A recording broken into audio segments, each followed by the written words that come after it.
नमस्कार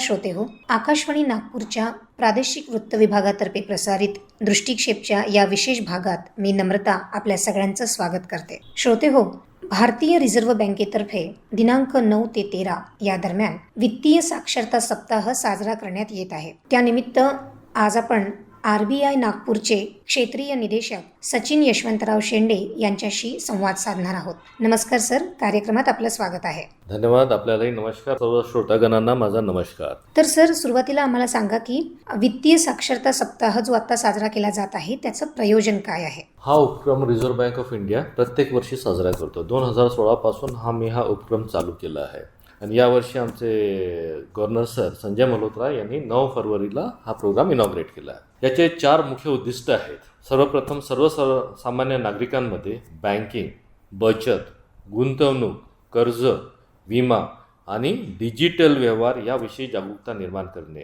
दुसरं, लोकांना सुरक्षित आर्थिक निर्णय घेण्यासाठी सक्षम करणे. तिसरं, फसवणूक आणि सायबर गुन्ह्यापासून संरक्षणाबाबत माहिती देणे.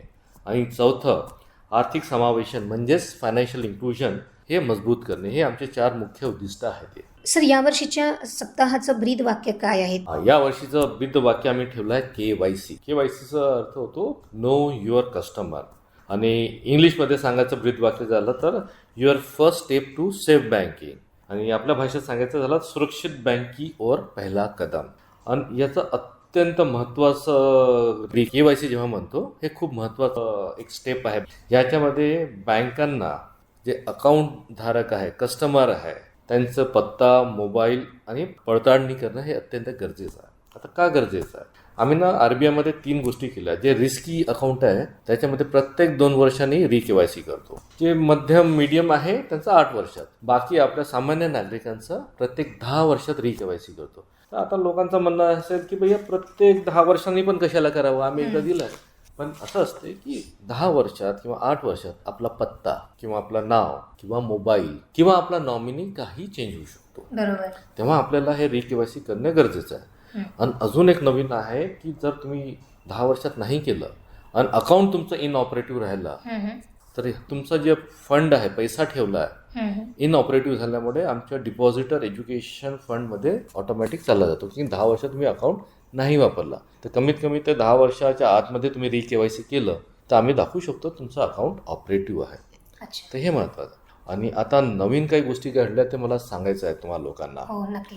आजकाल खूप गुन्हे वाढले आहेत, स्पेशली सायबर गुन्हे वाढले आहेत. फॉर एक्झाम्पल, तुम्ही ऐकलं असं एक म्यूल अकाउंट म्हणतो आम्ही. म्यूल अकाउंट म्हणजे काय असते? याच्यामध्ये लोकांना थोडासा पैसा देतात लोक आणि जे गुन्ह्याचे पैसे आहेत ते स्वतःच्या अकाउंटमध्ये न टाकतात तुमच्या अकाउंटमध्ये टाकतात. तुझं डेबिट कार्ड देऊन दे, तुझं पिन देऊन दे आम्हाला, तुला आम्ही प्रत्येक महिन्याला 5,000 रुपये देऊ किंवा काही पैसे देऊ. आणि त्यांच्या अकाउंटमध्ये लाखोनी पैसे ट्रान्सफर करतात. मग तिथून परत पैसे काढतात आणि उद्या जर गुन्हा दाखल झाला तर तुम्ही फसाल कारण की तुमचं अकाउंट वापरलं गेलं आहे. तर त्या अनुषंगाने हे KYC अत्यंत महत्त्वाचं आणि आपल्याला आपलं अकाउंट म्यूल अकाउंट होता देता कामा नये. आणि कसं आहे, आता KYC मोहीम आम्ही चालू केली आहे. 3 महिन्यात गव्हर्नमेंट ऑफ इंडिया अख्ख्या बँकिंग कम्युनिटीनी अख्ख्या भारतात खूप मोठी मोहीम राबवली होती. आम्ही स्वतः RBI नागपूरनी हजारो लोकांपर्यंत पोहोचलो, प्रत्येक खेड्यागावात पोहोचलो, तिथं आम्ही KYC केली आहे. पण हे करताना कसं आम्ही सर्वांना सांगतो की सावध राहा कारण की फ्रॉडस्टर आहे ना याचाही वापर करतात. नवीन काही आलं, अरे हे तुम्हाला KYC करायचं आहे, ते लिंक पाठवली, तर लिंकमध्ये तुम्ही क्लिक केलं, अरे माझ्या बँकेने लिंक पाठवली, अरे बाबा मला KYC करायचं आहे, बँकेने गव्हर्नमेंटनी RBIने सांगितलं. पण ती लिंक चेक करा, होऊ शकते ती फ्रॉडस्टरची लिंक आहे आणि त्याच्यामध्ये तुमचा पैसाही जाऊ शकतो, तुमचा मोबाईलही कॉम्प्रोमाइज होऊ शकतो. तर ही काळजी आपल्याला घेणं अत्यंत आवश्यक आहे. पण सर, सामान्य नागरिकाला RBIने पाठवलेली लिंक आणि घोटाळेबाजांनी पाठवलेली लिंक यातला फरक कसा समजेल? याच्यामध्ये पण तुम्ही फरक समजू शकता. मला माझा अकाउंट आहे IDFCला आहे किंवा ICICIला किंवा SBIला आहे, त्याचं नाव लिहून येतो. फ्रॉडस्टर असेल ना त्याचा मोबाईल नंबर लिहून येतो, 10 डिजिट मोबाईल नंबर लिहून. तर या बँकेचं नाव येताना JX, JM, AX आणि SBI किंवा JX ICICI, JX IDFC bank असं लिहून येईल. तर त्याच्यावरून आपल्याला कळून येईल की भैया ही फ्रॉड लिंक आहे की खरीखुरी लिंक आहे. आणि माझं तर म्हणणं आहे, तुम्हाला कधी पण शंका आली तर तुमच्या बँक ब्रँचला जा. तुम्ही गावाखेड्यात आहात तर एक बँकिंग करेस्पॉन्डंट मॉडेल आहे, तो तुमच्या घरी येतो, त्याला सांगा, तो तुमच्या घरी बसल्या तुमचा रिकेवायसी करून देईल. दुसरं, आम्ही कोणतेही OTP, पासवर्ड, पिन RBI किंवा बँक कधीच तुम्हाला मागणार नाही, एवढं लक्षात ठेवा. मैं बैंक से बोल रहा हूँ, तुमको OTP आहे, मेरे को शेअर करो, हे बँकेतून बोलतो नाही. हे OTP तुमच्यासाठी आहे. त्याला वन टाईम पासवर्ड म्हणतो. हे वन टाईम पासवर्ड आहे तुमचा आहे. जसं तुम्हाला सांगितलं पाहिजे, तुमच्या घरी पेटी ठेवल्या, त्याच्यामध्ये दागदागिने ठेवले आहेत, त्याची चावी द्या, देणार का तुम्ही चावी? नाही ना. मग OTP आणि पिन आणि CVV नंबर कार्डचा हे चावीसारखं आहे, नाही द्यायची असते, ते तुमच्यासाठी आहे. बँक त्याला नाही घेणार, RBI तर मागणारच नाही. अलीकडे RBI उपभोक्ता केंद्रित अर्थात ग्राहक केंद्रित उपक्रम राबवत आहेत, ते कुठले? संदर्भात सांगायचं झालं तर वित्तीय समावेशन जे म्हणतो किंवा फायनान्शियल इन्क्लुजन, त्याचं सर्वप्रथम मी त्याचं काय आहे ते सांगतो. आमचे रंगराजन साहेब होते अगोदरचे गव्हर्नर, त्यांनी खूप सुंदर याचं डेफिनेशन दिलं आहे. त्यांचं म्हणणं आहे, आर्थिक समावेशन म्हणजे कमकुवत घटक आणि कमी उत्पन्न गट यासारख्या असुरक्षित गटांना परवडणाऱ्या किमतीत वेळेवर पुरेसं कर्ज, वित्तीय सेवाचा उपलब्ध करून देणे. म्हणजे आमच्या फायनान्शियल सर्व्हिसेस जे आहेत, बँकिंग सर्व्हिसेस आहेत, सर्व लोकांपर्यंत पोहोचली पाहिजे. त्याच्यासाठी भारताने, गव्हर्नमेंट ऑफ इंडियानी, रिझर्व्ह बँकेने, अख्ख्या बँकिंग कम्युनिटीने बऱ्याचशा स्कीम राबवल्या. गव्हर्नमेंट ऑफ इंडिया आणि RBI पॉलिसी लेवलवर चालतात, त्याचं एक्झिक्युशन बँक करतात. तर सर्वात पहिलं म्हणजे एकदम basic saving bank deposit account म्हणतो, BSBDA. त्याच्यामध्ये तुम्ही 0 शिल्लक खाते ठेवा. त्याच्यामध्ये किमान शुल्कचं बंधन आहे, मिनिमम अकाउंट पाहिजे. जसं प्रायव्हेट बँक, काही बँक 5,000 राहिले पाहिजे, नाही तर आम्ही फाईन लावू. ते BSBDA अकाउंटमध्ये असं काहीच नाही आहे. तुम्ही 0 पैसा पण ठेवू शकता. त्याच्यामध्ये ATM आणि डेबिट कार्डची सुविधा पण असते. लहान व्यवहारांसाठी हे योग्य आहे BSBDA अकाउंट. हे खाते गरीब अल्प उत्पन्न गटासाठी अत्यंत उपयुक्त आहे. आणि दुसरी योजना म्हणजे प्रधानमंत्री जनधन योजना, भारतातली सर्वात मोठी व वित्तीय समावेशन मोहीम मानली जाते. आणि याच्यामध्ये परत 0 शुल्क रुपया डेबिट कार्ड, अपघाती विमा संरक्षण, ओव्हरड्राफ्ट सुविधा यासारखी बऱ्याचशा सुविधा अवेलेबल आहे. अख्ख्या भारतात आम्ही 3-4 महिने ही मोहीम राबवली होती रिकेवायसीमध्ये. त्याच्यामध्ये जनधन खात्यामध्ये आम्ही सोशल सिक्युरिटी स्कीम पण आणली होती, अटल पेन्शन योजना, जीवन ज्योती विमा योजना, सुरक्षा विमा योजना. आणि किती लागतात याला पैसे? जर तुमचा ॲक्सिडेंट झाला, तुम्ही फक्त 20 रुपयाची स्कीम करा, आम्ही तुम्हाला 2 लाख रुपये देऊ. जर तुम्हाला मेजर हँडिकॅप झाला तर 1 लाख रुपये देऊ. आणि जर मरण पावला तर तुमच्या घरच्यांना 2 लाख भेटतात. आणि जर तुम्ही सुरक्षा योजना पण घेतली, विमा योजना पण घेतली आहे, म्हणजे वर्षाचे तुम्हाला हार्डली दिवसाचे ₹1.25 द्यावं लागतात. ओके, वर्षात ₹1.25 दिलं तर तुम्ही 2 + 2 4 लाखाचा विमा भेटतो. कोण देणार तुम्हाला? ₹1.25 दिवसाचे 4 लाख. आणि तुम्ही जर रुपया डेबिट कार्ड वापरला आणि 45 दिवसात तुम्ही एकदा तरी वापरला, त्याचे पण 2 लाख. म्हणजे तुम्हाला काही अपघातात झालं, ते सुरक्षा योजनाचे, विमा योजनाचे आणि कार्ड वापरलं, त्याच्यावर 2 6 लाख तुमच्या घरच्यांना भेटते. आजच्या तारखेला असं कोणतीही विमा योजना नाही तुम्हाला एवढी मोठी रक्कम फक्त ₹1.25 दिवसाचे याच्यासाठी देणार तुम्हाला. तर ही स्कीम आपल्या गव्हर्नमेंट ऑफ इंडिया आणि रिझर्व्ह बँक राबवत आहे. तिसरं म्हणजे आमचा उपक्रम आहे बँकिंग करस्पॉन्डंट. आता आपण बघतो शहरात आहे बँक किंवा मोठ्या तालुक्यामध्ये पण आहे, पण खेड्यापाड्यात 100-200 घर असेल तिथं आपण बँक काढू शकतो का? शक्य नाही. तर आपल्याकडे खूप सारे छोटे मोठे खेडे आहेत, तिथपर्यंत कसं जायचं? तर आम्ही एक बँकिंग करस्पॉन्डंट सेवा काढली आहे. त्याच्यामध्ये बँकवाले आपल्याकडे बँकिंग करस्पॉन्डंट लोक ठेवतात, ते खेड्यापाड्या गावाचेच असतात. ते प्रत्येक घराघरामध्ये जाऊन पूर्ण बँकिंग सेवा घेतात. तुमचं अकाउंट उघडणं, KYC करणं, तुमचं ठेवीसाठी, इन्व्हेस्टमेंटसाठी, पेमेंट ट्रान्सफरसाठी सर्व ते घरी बसल्या तुम्हाला मदत करतात. ते असल्या बऱ्याचशा उपक्रम केले. आणि सर्वात मोठा तर तुम्हाला UPI तर माहीत आहे. UPI सारखी सेवा, QR कोड बेस सेवा अख्ख्या जगात कुठे उपलब्ध नाही आहे. त्याच्यामुळे आपला भारत देश जगातला ग्लोबल पेमेंट लीडर आहे. पूर्ण जग आपल्याकडे बघतोय. तर we are really leader in that. Credit goes to government of India, Reserve Bank and entire banking community and of course आपले सर्व कस्टमर लोकांनाही त्याचा क्रेडिट जातो. सर, जसं की आपल्याला माहिती आहे की अलीकडे सायबर अटॅक, त्याचप्रमाणे डिजिटल अरेस्ट यांसारखे प्रकार वाढत आहेत. तर आमच्या श्रोत्यांना सांगा की या नेमक्या काय संकल्पना आहेत आणि त्यातून लोकांची कशा प्रकारे फसवणूक होत आहे आणि ती होऊ नये, त्याला आळा बसावा, यासाठी RBI कोणकोणत्या उपाययोजना करत आहेत? तर आता आम्ही जसं सांगितलं, आपलं डिजिटल ग्लोबल लीडर तर झालो, पण याच्यासोबत प्रॉब्लेम पण आलेत. कारण की आता डिजिटल पेमेंट करतात, म्हणजे ते डिजिटल चोर लोक पण आलेत, गुन्हे पण आलेत. तर आता सायबर अटॅक म्हणजे काय अगोदर सांगतो. आपल्याकडे मोबाईल, ईमेल, सोशल मीडिया किंवा बनावट ॲप्सद्वारे या माध्यमातून लोकांची आर्थिक फसवणूक करणे हे आहे आपलं सायबर अटॅक. त्याच्यामध्ये बरेचसे प्रकार असतात. फिशिंग असते. फिशिंग म्हणजे आपलं जे आपण मासेमारी करतो ना त्याचाच एक शब्द बनला आहे फिशिंग. त्याच्यामध्ये कसं गड टाकतात की भैया फोन करतात, तुमची हे झालं ते झालं, आणि लोक फसतात. त्याला फिशिंग अटॅक म्हणतात. तिसरं म्हणजे OTP आणि पिन पद्धत आहे ना, किंवा तुमच्याकडून OTP हे मागून घेणं आणि मग स्कॅम करणं. QR कोड, तुम्हाला QR कोड पाठवला बाबा, अजून एक बघितलं तर आपल्याला फेक कस्टमर केअर नंबरपासून सावध राहायचं आहे. आणि शेवटचं म्हणजे आजकालच्या तारखेला एवढं अद्यावत झालं आहे, खूप सुंदर सुंदर ॲप्स आल्यात आणि ते ॲप्स तुमच्या कुठेही तुम्ही लिंकला क्लिक केलं तुमच्या मोबाईलवर किंवा तुमच्या डिव्हाइसवर इन्स्टॉल होते. आणि त्याला तुम्ही काय युजर ID, पासवर्ड टाकताय, काय OTP टाकताय सर्व दिसून येते आणि ते रिमोटली तुमचं मोबाईल पण कंट्रोल करतो. तर हे सर्व प्रकार होत आहे. आणि त्यातला एक सर्वात धोकादायक प्रकार झाला आहे आता हे आर्टिफिशियल इंटेलिजन्स किंवा जे काही म्हणा तुम्ही, डिजिटल अरेस्ट. डिजिटल अरेस्टमध्ये बरेचसे खूप सफिस्टिकेटेड अटॅक आहे. कारण की आजच्या तारखेला तुम्ही बघाल तर दोनच कारणास्तव तुमची फसवणूक होते. एक तर लालच दाखवतात किंवा भीती दाखवतात. डिजिटल अरेस्ट भीतीवाला प्रकार आहे. त्याच्यामध्ये तुमच्याला फोन करेल, तुम्ही काही पार्सल मागवलं होतं त्याच्यामध्ये ड्रग आहे. ओके, अरे तुम्ही हे काहीतरी इन्कम टॅक्स भरलं होतं त्याच्यामध्ये हे निघालं आहे, मी काहीतरी अमेझॉन किंवा फ्लिपकार्ट किंवा कुठूनही काहीतरी मागवलं होतं. पण आपण घाबरतो, यार मी मागवलं तर ह्याला कसं माहीत, त्याला कळते समहाव ती माहिती घेतात आणि असं वाटतं की खरंच आहे का. मग तुम्हाला व्हिडिओ कॉल करतात आणि दाखवतात की तुम्ही रूममध्ये बसून आहे, CBIचं लोगो, सर्व पोलीस ड्रेसमध्ये, कोट सूट आहे ना, आपण ते कोणतं सिरियल आपलं शिवाजी साठमचं CID, अख्खा तसा प्रकार करतात आणि दाखवतायत एकदम मागे पुस्तक ठेवली आहे. असं वाटतं बाबा खरं ते CID आणि CBI किंवा पोलीस ठाणं आहे. आणि तुम्हाला अशी भीती घालवतात. मोठे लोक याला बळी पडले आहेत, मोठे उद्योजक करोडोनी गेले आहेत. पण तुम्ही सर्वांनी लक्षात घ्यायचं, असलं काहीच नसते.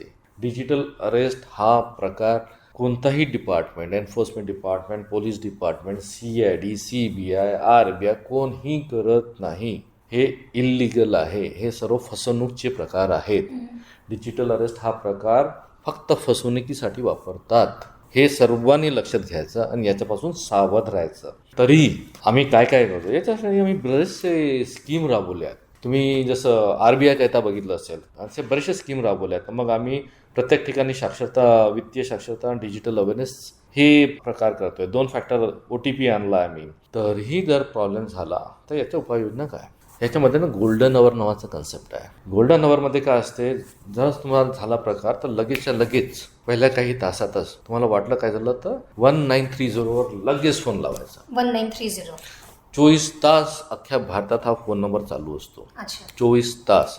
तुम्हाला थोडीही शंका आली की बाबा माझ्यासोबत फ्रॉड झाला आहे की फ्रॉड होतोय, लगेच फोन लावा. ते तुम्हाला मदत करते. आणि दुसरा एक आपला पोर्टल पण आहे, www.cybercrime.gov.in.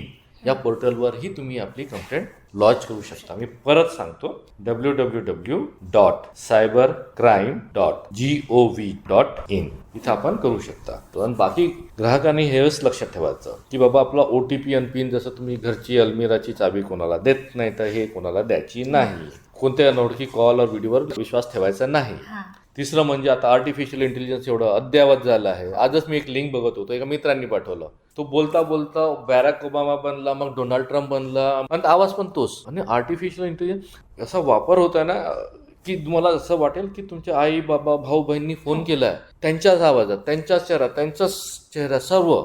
अरे मी फसलो, मला पोलिसांनी कळवलं, लवकर पैसे पाठव, हे झालं, माझा ॲक्सिडेंट झाला, या हॉस्पिटलमध्ये पैसे पाठव. ही टेक्नॉलॉजीचा भयानक वापर होऊ शकतो. आपण याच्यापासून सावध राहावं. आपला कॉमन सेन्स ते वापरावा, क्रॉस चेक करायला पाहिजे आणि हे लगेचच्या लगेच रिपोर्ट करायला पाहिजे. म्हणजे आपले पैसे गेलेले परत पण येऊ शकतात. सर, या संदर्भातच अलीकडे RBIने एक महत्त्वाचा निर्णय घेतलेला आहे.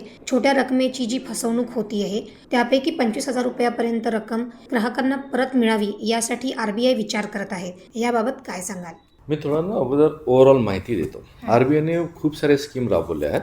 त्याच्यामध्ये ना एक RBIचा इंटिग्रेटेड ओम्बड्समन स्कीम आहे. तर कसं झालं, आता सर्व बँकेची सर्व कंप्लेंट येतात. आता फक्त बँक नाही, तर RBIने हे इंटिग्रेटेड ओम्बड्समन स्कीममध्ये काय केलं आहे, जेवढ्याही बँक आहेत, जेवढ्याही NBFCs आहेत, जेवढाही कोऑपरेटिव्ह बँक्स आहेत, सर्वांचे काही कंप्लेंट असतील कस्टमर लोकांना, तर रे बाबा आमच्याकडे या. अगोदर बँकेशी किंवा त्या वित्तीय संस्थांशी संपर्क साधा. 1 महिन्यात तुम्हाला निवारण नाही भेटलं तुम्हाला तक्रारीचं, मग आमच्याकडे यायचं. मग तुमच्याकडे यायचं म्हणजे कसं झालं बाबा, आता RBI नागपूरला यायचं की मुंबईला यायचं की दिल्लीला जायचं? नाही, तुम्ही घरी घरी बसल्या सर्व काही करू शकता. आमचं एक पोर्टल आहे बँकिंग ओम्बड्समनचं, कंप्लेंट मॅनेजमेंट सिस्टम, cms.rbi.org.in. तिथे जाऊन कंप्लेंट करा. अरे बाबा रे, माझ्याकडे मोबाईलमध्ये मला ते करता येत नाही. 24 तास आमचा एक फोन नंबर चालू असतो. त्या फोनवर फोन करून सांगा मला ही कंप्लेंट आहे, दादा मला फोन करायलाही नाही जमत. तिसरं, मग तुम्ही पत्र पाठवा आम्हाला. हे बँकेसोबत आम्ही 30, 25, 40 दिवस जे काही केलं हे आमचं निवारण नाही करताय, तुम्ही आम्हाला मदत करू शकता का? प्रत्येक राज्यात RBIचे ऑफिसेस आहेत, तिथं पत्र पाठवा. आम्ही घेऊ ते तक्रार आणि मग बँकेशी फॉलोअप करू आणि मग तुमचं तक्रार जर जेन्युइन असेल आम्ही त्याचं निवारण करू आणि लवकरात लवकर करू. वर्ष महिने नाही ठेवणार. पण हे निवारण करताना आता सध्या आम्ही आमचं गव्हर्नर साहेब आहे संजय मल्होत्रा साहेब, कस्टमर सेंट्रिसिटी त्यांचा फोकस आहे. कस्टमर लोकांना काही त्रास होता कामा नये, लवकरात लवकर त्यांना सेवा भेटली पाहिजे, कमीच्या कमीत दिवसात भेटली पाहिजे आणि चांगल्यापैकी भेटली पाहिजे. त्याच्यासाठी ते खूप सारे गोष्टी करत आहेत.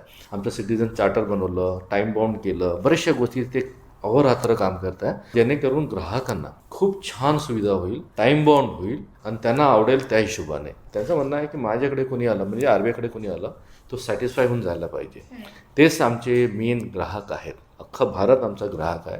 आम्ही भारतासाठी कार्यरत आहोत. तर त्याच्यामध्ये त्यांनी आता अनाऊन्समेंट केली आहे मॉनिटरी पॉलिसीमध्ये, अपार्ट फ्रॉम अदर थिंग, की बाबा आता एवढे सारे गुन्हे होत आहे, बरेचसे गरीब लोकांचे, सामान्य लोकांचे पैसे चालले आहेत, मग आम्ही काही करू शकतो का? तर ते पुन्हा डिसाईड व्हायचं, फायनल व्हायचं कसं होईल. तर 25,000 आम्ही ते भरपाई देऊ. कशी देऊ, कधी देऊ, काय काय त्याच्यामध्ये प्रोसेस असेल त्याचं आता फायनलायझेशन होत आहे. हे फायनलायझेशन झाल्यानंतर आम्ही ते पब्लिश करू, जेणेकरून जे लोकांना त्रास झाला त्यांना भरपाई द्यायची आहे आम्ही ते करू. आणि ते एक प्रोसेस ओरिएंटेड पाहिजे. RBI म्हणजे एक प्रोसेस ओरिएंटेड ऑर्गनायझेशन आहे, एक ट्रान्सपरंट ऑर्गनायझेशन आहे आणि देशासाठी कार्यरत करणारी ऑर्गनायझेशन आहे. आम्ही करायचं जे काही आम्ही चांगल्यापैकी करायचा प्रयत्न करतो आणि करतो तसं. अजून मला 1-2 गोष्टी सांगायच्या आहेत. आपका पुंजी आपका अधिकार हे आम्ही स्कीम राबवली होती. त्याच्यामध्ये काय आहे ना, आमच्याकडे हजारोनी करोडोनी पैसा ठेवला आहे. लोकांच्या अकाउंटमध्ये त्यांनी नॉमिनी नव्हतं लावलं अगोदर एकेकाळी, तेव्हा तेवढं नॉमिनीचं नव्हतं, मोबाईल नंबर पत्ता बरोबर नव्हता दिला, तेव्हा मोबाईल येऊन नव्हते 20-30 वर्षापूर्वी. तर आमच्याकडे असं बरंच पैसा पडला. तर आम्ही स्वतः RBI आणि बँकिंग कम्युनिटी गावाखेड्यात जाऊन कॅम्प घेतोय. म्हणजे आपका पुंजी आपका अधिकार, तुमचं काही माहिती करा, काका दादा आजोबा कोणाचंही अकाउंट असेल, तुम्हाला माहीत नसेल तर चेक करा. तर बाबा मी आता कुठे बँकेत जाऊन चेक करेल? काही गरज नाही. आमचं एक उद्गम पोर्टल आहे. तो उद्गम पोर्टलमध्ये जाऊन फक्त बघायचं, नाव टाकायचं आणि बँकेचं नाव टाकायचं. तुमचं अकाउंट असेल तो सांगू देईल. तुम्ही नावाचं 2-3 कॉम्बिनेशन परमुटेशन ट्राय करा. कुठे मॅच झाला तर लगेच तुम्हाला दिसून येईल ऑनलाईन की तुमच्या घरच्यांच्या कोणीतरी खूप पैसे ठेवले आहेत आणि खूप सोपं प्रोसेस. त्या बँकेकडे जायचं, बाबा हे असं आहे, थेट पैसा तुम्हाला जे काही लिगली नॉमिनी असतील, हायर असतील त्यांना तो पैसा भेटेल. हा झाला आपका पुंजी आपका अधिकार. आणि सर्वात महत्त्वाचा, आता RBI तुम्ही बघा खूप प्रोॲक्टिव्हली सामोरं येतोय. आता मी गावात खेड्यात गेलो होतो, मी आणि माझी टीम, धनोरा म्हणा, गडचिरोलीला किंवा गोंदियाच्या भंडाराच्या इंटिरियरमध्ये मी गेलो. माझी टीम आहे ना, FIDDची टीम आहे. ते एक अंजना शामनाथ मॅडम आहे, त्याला अंजनाताई म्हणून फेमस झाली आहे ती गावाखेड्यात. आणि एक विनोद आहे. असं बरेचसे आमचे पोरपुरी गावाखेड्यात जाऊन खूप काम करतात. तर हे सर्व कामं चालू आहेत आमच्या. मग सांगायचं तात्पर्य म्हणजे नागपूर ऑफिस मागच्या 3 वर्षात आम्ही खूप सारे असं आउटरीच प्रोग्राम केले आहेत. त्याच्यामध्ये ऑलमोस्ट 60,000 लोकांपर्यंत पोहोचलो. RBI नागपूर कॉलेज शाळेमध्ये जातो अख्ख्या विदर्भामध्ये, किंवा तिथले पोरं इथं येऊन मस्तपैकी बघून जातात आणि खूप मोटिवेट होऊन जातात. पूर्ण दिवसभराचं ट्रेनिंग घेतो. फायनान्शियल मॅनेजमेंट कसं करायचं, डिजिटल पेमेंट कसं करायचं, सायबर सिक्युरिटी कसं करायची, स्वतःसाठी, घरच्यांसाठी आणि लोकांना कसं गाईड करायचं. तर या अनुषंगाने आम्ही सर्वांचा आउटरीच करतो. तर आमच्या मॅसिव्ह लेवलवर हा काम चालू आहे. आणि अजून काही करायचं असेल तर नक्की सांगा. RBI आणि RBI नागपूर सर्वांसाठी चांगलं काम करायला 24 तास तत्पर आहे, कार्यरत आहे आणि करत राहणार. धन्यवाद सर. आज वित्तीय साक्षरता सप्ताहाच्या निमित्तानं आपण आकाशवाणीच्या श्रोत्यांशी संवाद साधला, त्याबद्दल आम्ही आपले आभारी आहोत. धन्यवाद सर. धन्यवाद. आम्ही आपले आभारी आहोत की आमचा RBIचा मेसेज तुम्ही गावाखेड्यापर्यंत पोहोचवणार आहे. अत्यंत आभारी आहात. धन्यवाद.